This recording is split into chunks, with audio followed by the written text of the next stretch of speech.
మీలాగే నేను ఒకప్పుడు అలాగే ఆలోచించాను, ఇప్పుడు కొనుక్కుంటే మనకు వచ్చేది ఏంటి. నాకు స్టార్ట్ అయినప్పుడు నేను 8 ఇయర్స్ అనమాట రైల్వే. ఇయర్ బిఫోర్ నాకు ఇంట్రడ్యూస్ అయ్యింది. 8 ఇయర్స్ ఎంతో చేస్తున్నాను, నాకు ఇప్పుడు వచ్చి ఒక 50,000 కూడా ఇన్కమ్ పడలేదు. Plus railway job, government job, ఇది 1 ఇయర్ చేస్తే 1 lakh వస్తుంది అంటున్నారు. అసలు ఏంటనేది నేను ఫస్ట్ నమ్మలేదు. ఒక 2 months 3 months వరకు నమ్మలేదు. తర్వాత వాళ్ళు ఫాలోఅప్ చేసేవారు. ఫాలోఅప్ చేసిన తర్వాత సరే ఇంతవరకు ఎంత ఫాలోఅప్ చేస్తున్నారు కదా, ఒకసారి ఏంటి అనేదని సోపులు పేస్ట్ కాకుండా ఫస్ట్ మా నాన్నగారికి హెల్త్ సంబంధించినవి కూడా ఉన్నాయని చెప్పారు. హెల్త్ సంబంధించినవి ఉన్నాయంటే అప్పుడు మా నాన్నగారికి ఇక్కడ అన్ని రకాల హాస్పిటల్ తిప్పించానండి. వెంకటేశ్వర హాస్పిటల్, వైజాగ్లో చాలా రకాల హాస్పిటల్ తిప్పించాను. మోకాలు నొప్పులు ఉండి మా నాన్న అక్కడ జూబ్లీలో వర్క్ చేస్తాను నెల్లిమర్లో. అప్పుడు 10 days వర్క్ చేసేవాడు, 20 days ఇంట్లో ఉండేవాడు. ఒక 6 months ఆ విధంగా చేస్తే ఇంకో 6 months మల్కాపురం హాస్పిటల్లో, ఏసీ హాస్పిటల్లో ఉండేవాడు అనమాట. ఆ విధంగా హెల్త్ ప్రాబ్లమ్స్తో బాగా బాధపడేవాడు. ఇవన్నీ కాదు అంటే నాకు పరిచయం చేసిన వ్యక్తికి ఏం చెప్పానంటే, సోపుల్ పేస్ట్ కాదు, ఫస్ట్ ఆఫ్ ఆల్ మా నాన్నగారికి ఈ ప్రాబ్లమ్స్ ఉన్నాయి, పలానా ప్రాబ్లమ్స్ ఉంది, దీనికి ఏమైనా ఉన్నాయా మీ టైంలో అని అడగడం జరిగింది. అడిగిన తర్వాత ఒక 2,000-2,300 ఎంత అయింది. ప్రొడక్ట్ తీసుకెళ్ళాను, వాడాను. ఒక 3 monthsలో మా నాన్నగారు ఏదైనా కూర్చొని లెగవాలంటే కర్ర పట్టుకొని లేసేవాడు. చెప్పకూడదు కానీ దీనికి కూర్చున్నా సరే లగలేని పరిస్థితిలో ఉండేవాడు అనమాట. అంత ప్రాబ్లంగా ఉన్న వ్యక్తి ఒక 3 months వాడడం వల్ల, అంటే మెడిసిన్స్ అప్పుడు ఆఫ్ చేస్తామండి. డాక్టర్లు ఏం చెప్పారంటే, మోకాళ్ళ నొప్పులు అరిగిపోయి మీకు ఆపరేషన్ చేస్తే కానీ మీకు నాన్నగారికి ఇది అవ్వదు, ఒకవేళ సక్సెస్ అయితే పర్లేదు, సక్సెస్ అవ్వకపోతే మంచి మీద ఉండాలన్నారు. అప్పుడు మెడిసిన్స్ కూడా ఆఫ్ చేసి ప్రెసెంట్ మామూలుగా నడుస్తున్నాడు కదని అవన్నీ కొంచెం ఆ టైంలో ఇది పరిచయం అయ్యి ఒక 3 months వాడిన తర్వాత అప్పుడు మా నాన్న కొంచెం క్యూర్ అవ్వడం స్టార్ట్ అయ్యింది. 3 months అలాగా 3 months వాడిన తర్వాత ఇంతకుముందు కర్ర పట్టుకొని వేసిన వ్యక్తి ఇప్పుడు హ్యాపీగా లెగడం, అలా బయట తిరగడం అన్నీ చేస్తున్నాడు. ఒక 6 months వాడిన తర్వాత ఇంకా హ్యాపీగా నాన్న నాకు అన్నీ తగ్గిపోయాయని చెప్తాను. చెప్పిన తర్వాత అప్పుడు వీళ్ళందరూ నాకు ఇంట్రడ్యూస్ చేసిన అందరూ ఏం చెప్పారంటే, సార్ మీ నాన్నగారు తగ్గింది కదా, బిజినెస్ గురించి ఆలోచించాను సార్ అన్నారు. అయితే బిజినెస్ గురించి ఆలోచించాలంటే ఫస్ట్ ఆఫ్ ఆల్ నాకేంటని తెలియాలి. ఇన్ని రకాల మెడిసిన్స్ వాడని ఎక్కడ కూడా తగ్గలేదు.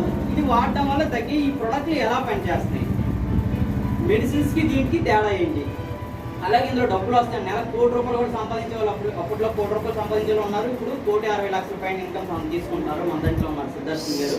అయితే డబ్బులు ఎలా వస్తున్నాయి, ఇవన్నీ కూడా స్టడీ చేయడానికి కొంత టైం తీసుకున్నాను. దీని తర్వాత ఇదంతా కూడా నిజమని నమ్మి నేను దీని గురించి స్టడీ చేసిన తర్వాత ఫుల్ టైంగా హార్డ్ టైంగా చేయడం జరుగుతుంది. ఇదే రైల్వే జాబ్ చేసుకుంటూ పార్ట్ టైం అని కాదండి, నేను బతుకున్నంత వరకు వెస్టీజ్ మొదలను, కానీ నేను అనుకున్న రీచెస్ కూడా అచీవ్ అవుతాను. నా డ్రీమ్స్ కూడా నేను చెప్తాను. అది మెయిన్ 4 పాయింట్లు అని చెప్పాను కదా. మన ఇప్పుడు వరకు చాలా ప్రొడక్ట్లు వాడాం, వాటి వల్ల మనకు రూపాయి కూడా వచ్చింది లేదు. ఇప్పుడు నాకు మనం ఎంత ఏజ్ ఉందో చిన్నప్పటి నుంచి మనం చాలా ప్రోడక్ట్లు వాడుతున్నాం, 1 రూపాయి కూడా వచ్చింది లేదు. ఇవి వాడుకోవడం వల్ల గ్రేడ్ 1 వస్తువులు, అలాగే వాడుకోవడం వల్ల ఒక 100 రూపాయలు కొనుక్కుంటే ఒక 3 రూపాయలు 4 రూపాయలు మనకి సేవింగ్స్గా వస్తున్నాయి, రిటర్న్ వస్తుంది. అదొక పాయింట్. రెండో పాయింట్ చూసుకున్నట్లయితే చాలా మందికి ఆరోగ్యం పరంగా హెల్ప్ చేయొచ్చు. మా నాన్నగారికి మా నాన్నని చూస్తే అంటే అప్పటి వరకు 10 days వర్క్ చేసేవాడు, ఇవి వాడిన తర్వాత నెలకు 20 days వర్క్ చేయడం స్టార్ట్ చేయడం చేసిన. అంటే ఇంతకు ముందు మా నాన్న కొలీగ్స్ అందరూ ఉంటారు కదా, వాళ్ళందరూ ఇప్పుడు బాగా వర్క్ చేస్తున్నారు, ఏమైందంటే అలాగే వాడి చాలా మందికి మా నాన్న వల్ల చాలా మంది నాకు కస్టమర్స్ అనేది రావడం జరిగింది. అంటే చాలా మందికి ఆరోగ్యం పరంగా హెల్ప్ చేయొచ్చు. అలాగే ఆదాయం పరంగా కూడా చాలా మందికి ఎంప్లాయ్మెంట్ కలిగించవచ్చు. ఇప్పుడు మన ఇండియాలో అత్యధికంగా యూత్ కలిగినటువంటి దేశం ఏదంటే మన ఇండియా. అది కూడా నెంబర్ 2 +1లోకి వచ్చాం అంటున్నాం. అన్నిటికన్నా అత్యధిక జనాభా కలిగిన దేశం మనదే, చైనాని కూడా క్రాస్ చేస్తాం. అయితే ఇందులో చాలా అన్ఎంప్లాయ్మెంట్ ఉన్నారు, వీళ్ళందరూ కూడా ఎంప్లాయ్మెంట్ కలిగించాలని ఒక పాయింట్. అలాగే ఇప్పుడు మనం ఏదైనా ఒక సెక్టార్లో ప్రైవేట్ జాబ్ అయినా సరే, గవర్నమెంట్ జాబ్ అయినా సరే, ఒక 8 hours డ్యూటీ చేస్తాం, మినిమం 8 hours డ్యూటీ చేస్తాం. ఒక 40,000 శాలరీ వస్తుంది అనుకోండి. సపోజ్ నేనే తీసుకున్నాను అనుకోండి, గ్రూప్ 4 ఎంప్లాయీ, 40,000 శాలరీ, ఒక 8 hours డ్యూటీ చేస్తే 40,000 వస్తుంది. నేను రైల్వేకి ఒక లెటర్ పెట్టాను, ఏంటని, సార్ 8 hours కాదు, నేను 10 గంటలు పెంచుకుంటాను, 88 అంటే 16 hours వర్క్ చేస్తాను సార్, నాకు 40 + 40 80,000 ఇవ్వని ఒక లెటర్ పెడితే నా లెటర్ యాక్సెప్ట్ చేస్తాడా చేయడా? చెయ్యడు. గట్టిగా చెప్పాలి, చేయడు కదా. రైల్వే రూల్లో లేదు, ఓకేనా. ఇందులో ఏంటంటే ఇందులో ఉన్న పాయింట్ ఏంటంటే, ఇప్పుడు ఈ నెలలో మీరు అందరూ కొత్తగా వచ్చారు, ఈ నెల వర్క్ చేశారు, ఒక 5,000 ఇన్కమ్ వచ్చింది. అంటే రోజుకు ఒక 8 గంటలు వర్క్ చేశారు అనుకోండి, 5,000 వచ్చింది. అంటే ఒక రోజుకు ఒక 5 మెంబర్స్తో కలిసారు.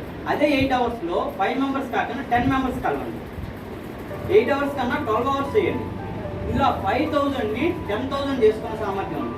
10,000ని 20 చేసుకోవచ్చు, 20ని 50 చేసుకోవచ్చు, 50ని 1 lakh చేసుకోవచ్చు, 1 lakh, 2 lakhs, 3 lakhs, అలాగా మనం ఎంత కావాలంటే అంత సంపాదించుకునే సామర్థ్యం అనేది ఉంది. ఎందుకంటే 19 years వరకు సక్సెస్ఫుల్గా రన్ అవుతుందంటే అది ఎంత స్టేబుల్గా సిస్టమ్ ఎంత స్టేబుల్గా లేకపోతే రన్ అవుతుంది. ఓకేనా, అదొక పాయింట్.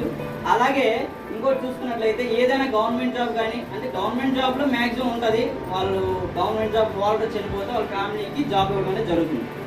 కానీ సేమ్ పొజిషన్ ఇస్తాడా? ఇప్పుడు నేనే ఉన్నాను క్లాస్ 4 ఎంప్లాయీని.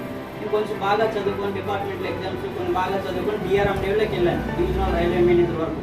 హఠాత్తుగా ఒకవేళ ఆ పరిస్థితులు ఏదైనా చనిపోతే అప్పుడు మా ఫ్యామిలీకి డిఆర్ఎం పోస్ట్ ఇస్తాడా మా మిస్సెస్కి? ఇవ్వడు కదా, కన్ఫర్మ్ అనేది. ప్రైవేట్ జాబ్ అయితే అసలు జాబ్ ఇవ్వట్లేండి, సెటిల్మెంట్ చేసేస్తాడు. గవర్నమెంట్ జాబ్ కాబట్టి కొంచెం చెప్పాను అన్నమాట, అంతే.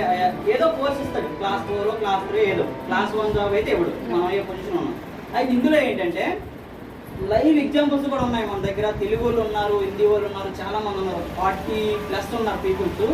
అంటే కొంత ఒక 5 years, ఒక 10 years నుంచి ఇందులో నెట్వర్క్ని క్రియేట్ చేసి నెలకు ఒక 5 లక్షలు, 3 లక్షలు, 10 లక్షలు వచ్చేటప్పుడు ఆ పరిస్థితిలో కొంతమంది అన్ఎక్స్పెక్టెడ్గా చనిపోవడం జరిగింది. వాళ్ళ ఫ్యామిలీకి సేమ్ ఐడిని ట్రాన్స్ఫర్ చేసి సేమ్ ఇన్కమ్ అనేది ఇవ్వడం జరుగుతుంది. అది మనం ప్రత్యక్షంగా నేను చాలా మందిని చూసాను, వాళ్ళతో మాట్లాడేది కూడాను. అంటే మనకు క్లారిటీ ఉండాలి, ఎవరికైనా చెప్పే ముందు అనేసి నేనే వాళ్ళందరితో కూడా ఫోన్లో కూడా మాట్లాడిన తర్వాత నేను కన్ఫర్మ్ చేసుకున్న తర్వాత ఎవరికైనా చెప్పడం స్టార్ట్ చేస్తాను అనమాట. ఈ విధంగా మనం సేమ్ పొజిషన్ అనేది ఫ్యామిలీకి ఇవ్వచ్చు. ఇదొక పాయింట్. అంటే మనం స్వర్గంలో ఉండి కూడా మన ఫ్యామిలీని సుఖంగా ఉంచే అవకాశం అనేది ఇందులో ఉంది. ఏ జాబ్ కూడా నేను ఒక 4 పాయింట్ వైజ్గా నేను ఎంచుకున్నాను. ఇంకా చాలా ఉంది చెప్పాలంటే. నా డ్రీమ్స్ చెప్తాను. ఈ రెండింగ్ కల్లా ఒక 6 మెంబర్స్ని కరెక్ట్గా మంచి వ్యక్తిని తయారు చేసి వాళ్ళు 50 to 1 lakh ఇన్కమ్ సంపాదించేటట్టు తయారు చేసి నేను 1 to 2 lakhs అనేది ఇన్కమ్ ఎర్న్ చేయాలని ఈ రెండింటికి. అలాగే 2025 కల్లా మినిమం 5 lakhs ప్లస్ ఇన్కమ్ అనేది సంపాదించాలని నేను ఒక మంచి కాన్సెప్ట్తో నేను వర్క్ చేస్తున్నాను. అలాగే నా లైఫ్ అంబిషన్స్ కూడా చెప్తాను, ప్రతి మీటింగ్లో కూడా చెప్తున్నాను. నా జీవిత ఆశయాలు అనమాట. అంటే ఇప్పుడు మనందరం కూడా నార్మల్ పర్సన్, డబ్బుంటే ఇక్కడ రాను కదా, ఎవరు ఏదో ఏసీలో ఉంటాం, ఓకేనా.